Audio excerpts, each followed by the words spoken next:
The Christiansens here with Next Level Deer Supplements. We want to welcome you to Season 5 of the Velvet Game Series, brought to you by our partners, Chasing the Dream TV. Let them grow. Welcome to the July update of the Next Level Deer Supplements Velvet Game Series. It's the beginning of August right now, so we've only got a couple more weeks before we've got to pull all the feeders and cover all the mineral sites back up before season starts. Definitely won't have any issues with timing on that. In Nebraska, we've got 10 days before you hunt an area is considered baited, so I'm going to be gone filming 2 different trips the first 2 weeks of September and possibly the 3rd, so no worries about that. We always pull everything more than enough time ahead anyway, but gonna get probably just one more bag in this feeder starting down here in the corridor today. And I pulled this card a couple weeks ago, was able to bring the camera back out here when the cows got pulled probably a month or so ago, and there's a couple good bucks down here. Haven't checked this card yet obviously, so hopefully a few more showed up, but there's a 3-year-old and a 4-year-old that I know from the last couple years, and both of them look pretty good this year, obviously not on the hit list, but the 4-year-old is pretty impressive and he made a huge jump from last year. It's exciting to see the good antler growth this year with all the rain and moisture we've had. This is the greenest I've ever seen it at this point in the year. It looks like end of May, early June, and it's the first week of August, so that's pretty good. Hopefully that's a good sign for everything. Seeing a lot of fawns, and they seem to be above average height and body size, so between a mix of that and good feed and good forage everywhere, the deer are having a pretty good year, I think, and a little bit more cover for the fawns to hide from coyotes early. So just a good year besides plots for us, but that's on the list for this weekend next. So gonna get this spot filled back up. Like I said, just probably one bag in here. There's still a little bit left in the feeder, and then I think the cows are gonna go back in this pasture before season anyway. So see what we can get the rest of the month at this spot. And there's a branch over here that these bucks, when they're coming to the feeder, they're tearing up a scrape already, and they've got a licking branch worked pretty good, so I might throw a camera on that too. But start here, head out to the southwest pasture and figure out where to go from there.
Alright, I'm over at the burnt saddle right now, and I left off this spot in the last video saying that I was going to go check out the southwest corner that basically burned up at least 50% of it. And if you saw it in that video, then we were going to have a sight at that spot.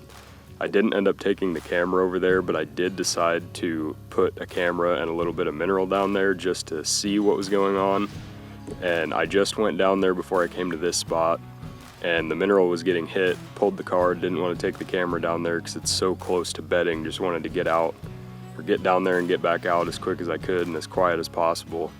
When I got back up to the truck, I put the card in the computer and transferred all the files over. It's a good thing I didn't take the camera down there, and you'll see why, but I'll show you the videos from that spot right now. Still not sure what to do about this 4-year-old. If you saw my Instagram stories, any of you that follow us on there, about a week ago or 2 weeks ago, I posted about a situation with a 4-year-old and some new neighbors and tree clearing on our other neighbors, and how we're not really sure what to do with this deer since we try to hunt 5-plus-year-olds. This deer I know is only 4. It's Boone from last year. We've got the match set of sheds that I found this spring, and I'm really still not sure what to do. I think he would be the second biggest buck I've ever killed, and given the situation, I don't know if I should hunt him or not, or just give him the chance to maybe make it to 5. It's very slim odds, but you never know. So I'll show you those videos and then I'll jump back into this site.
Alright, so obviously you can see Boone is extremely impressive for a 4-year-old especially, and a deer that literally anyone would be happy with.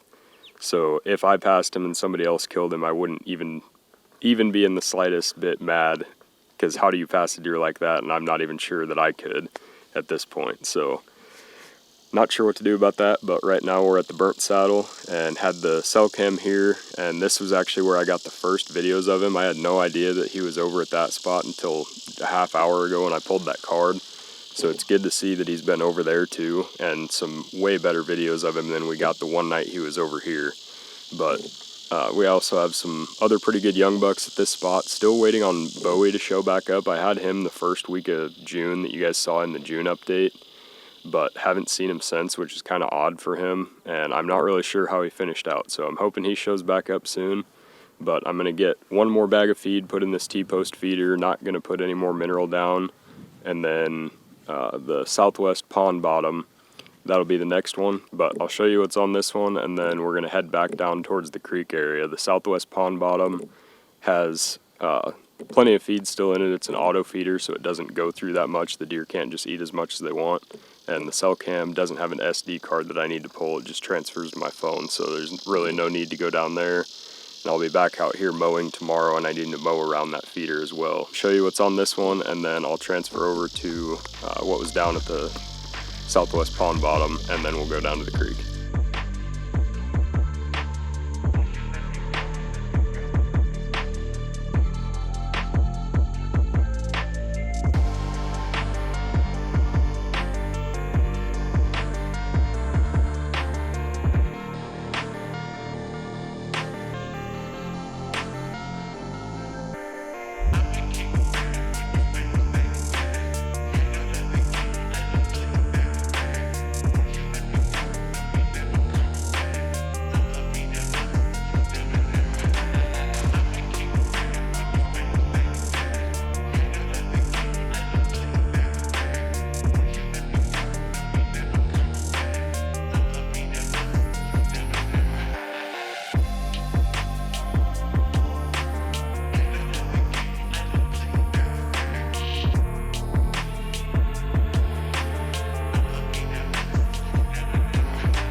Next spot here at the Little Alfalfa, or this year the Little Bean Field, and we've had an awesome 4-year-old buck here that I filmed last month that I put in the June update video, and I'm hoping he's been back here quite a bit the last couple weeks since I was here last and got video of him. He still had a ways to grow, which was exciting to see, and I know a couple of the neighbors, or at least one of the neighbors, got pictures of him last week, I believe, and he's looking pretty good. So I would imagine he's been here quite a bit. When I drove by the field last night, there was a few bucks out. It was pretty early, but a couple of the good younger ones got some great potential on some of these bucks, but they're loving this spot this year. It's all grown up, thicker than can be. There's deer beds all over in front of me here, kind of behind the feeder, and then straight out to the bean field. So get one more bag of feed put in this feeder. Should do, yeah, I might do 2 on this one just because there's more deer here and it'll be gone in the next couple weeks, but get that thrown in there, no more mineral, swap out the card on the camera, and head over to the bullpen, the windmill bottom, and then the creek feeder will be last. So get this one done and move on.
Next spot here in the windmill bottom where I killed One-Eyed Willie last year, and this is going to be the first update for this location in all of this year's Velvet Gains series. The cows were in here from before I put the cameras up for the first time this spring until a few weeks ago, and got it put back up last time I was up here. And there's been at least one awesome 2-year-old on here, but there's 2 other bucks that usually don't show up. I think I had some velvet pictures of them last year, but most of the time they show up in October. One of them should be a 5-year-old, and I think he's going to be pretty big, but hasn't showed up yet. Hopefully this month they do. The field over here is corn, which always changes this location when the crops switch. The corn years aren't very good in the summer, which is expected, and there's alfalfa less than a mile away. And I've been watching some of the bucks over there, and I recognize a couple of them that we do get over here during season. But I'm going to put one more bag of feed in this feeder and show you guys what was here.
Last spot of the video here at the creek feeder, and surprisingly up to 2 or 2.5 weeks ago when I was here last to check the cameras, there hadn't been any bucks at this site all summer besides 2 yearling bucks. But we had a major cool down 2 weeks ago from 100 degrees, 90 degrees down to 70s, and the buck activity on most of the other cameras picked up pretty good. So I'm hoping between that cool down and the buck's testosterone starting to spike a little bit more, it seems like the bachelor groups have been exploring around into their fall ranges a little bit. So I'm hoping something showed up here since then, but the feeder still has plenty of feed in it, and we're getting down to the last little bit to pull it, as I've already said. So I'm going to bump it up from 1 feeding a day to 2 feedings a day and do the length of the feeding a little bit longer and let the deer kind of clean up the rest of it before I empty the feeder and toss it into the trees for the rest of the season. So hopefully there's been deer here, but we'll pull the card and see what was here.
Season's closing in on us fast, so there will only be one more video in the Velvet Gains series for this summer before we pick back up with the fall and winter feeding after rifle season sometime in December. So thank you guys for watching this one. I know this one's going to be a little more exciting, or was a little more exciting with some of the bucks that we had in there, especially that big 4-year-old, or both big 4-year-olds. But hopefully this month of August, some more deer kind of shift around and we pick back up some that we haven't seen since last year or haven't seen since June. So there's a few of them that I'm really excited for this year. Should be a good year. Antler growth was awesome, and I'm excited to get the hit list video and the August update out to you guys. Probably going to be doing that one a little short towards the end of August since I'm going to be gone for the first 2, possibly 3 weeks of September. But thank you guys for watching. Hope you enjoyed it.